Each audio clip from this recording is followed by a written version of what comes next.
বিসমিল্লাহির রহমানির রহিম। প্রিয় এবং সম্মানিত শ্রোতামণ্ডলী, আসসালামু আলাইকুম। আমি এখন আপনাদের সামনে মহানবী সাল্লাল্লাহু আলাইহি ওয়াসাল্লামের রোজা মোবারক প্রবন্ধটি পাঠ করছি। মহানবী সাল্লাল্লাহু আলাইহি ওয়াসাল্লামের রোজা মোবারক। মহানবী সাল্লাল্লাহু আলাইহি ওয়াসাল্লামের রোজা মোবারক সৌদি আরবের মদিনা নগরীতে অবস্থিত এবং ইহা মসজিদে নববীর ভিতরেই অবস্থিত।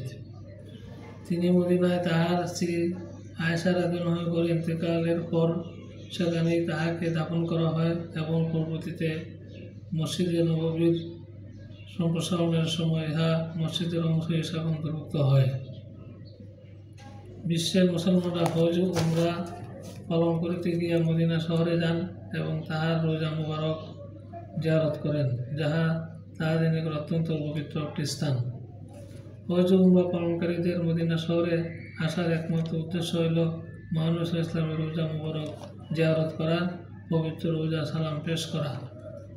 রাসূল সাল্লাল্লাহু আলাইহি ওয়াসাল্লাম ঘোষণা করেছেন যে আমার রোজা জিয়ারত করিল তার জন্য আমার সুপারিশ ওয়াজিব হয়ে গেল। সহিহ মুসলিম।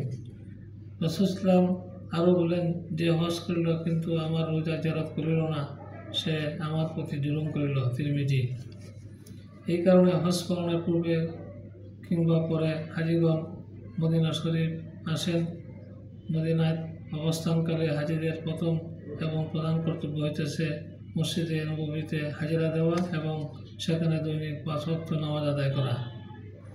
রাসূল সাল্লাল্লাহু আলাইহি ওয়াসাল্লামের রোজার পাশে ইসলামের প্রথম খলিফা হযরত আবু বকর রাদিয়াল্লাহু আনহু ও ইসলামের দ্বিতীয় খলিফা হযরত উমর রাদিয়াল্লাহু আনহুর কবর রহিয়াছে। পাশে আর একটি কবরের স্থান খালি আছে, সেখানে হযরত ঈসা ইসলামের কবর হইবে।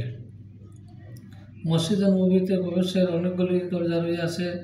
এর মধ্যে পশ্চিম পাশে রাসূল ইসলামের রোজা জিয়ারতের জন্য যে দরজা দিয়ে প্রবেশ করিতে হয়, ওই দরজাকে বাবুস সালাম বলা হয়।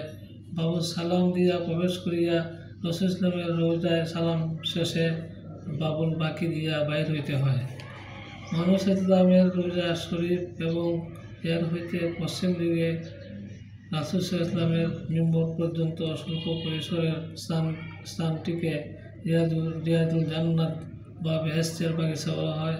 ইহা দুনিয়াতে একমাত্র জান্নাতের অংশ। এই স্থানটি সম্পর্কে মহানবী সাল্লাল্লাহু আলাইহি ওয়াসাল্লাম বলিয়াছেন, আমার রোজা ও মিম্বরের মধ্যবর্তী স্থানে বেহেশতের একটি বাগিচা বিদ্যমান। এখানে প্রবেশ করা মানে জান্নাতে প্রবেশ করা। এবং সম্মানিত শ্রোতামণ্ডলীর পরিশেষে আমি আপনাদেরকে আবারও সালাম জানিয়ে আমি আমার প্রবন্ধ পাঠ এখানে শেষ করছি। আসসালামু আলাইকুম ওয়া রাহমাতুল্লাহি ওয়া বারাকাতুহু।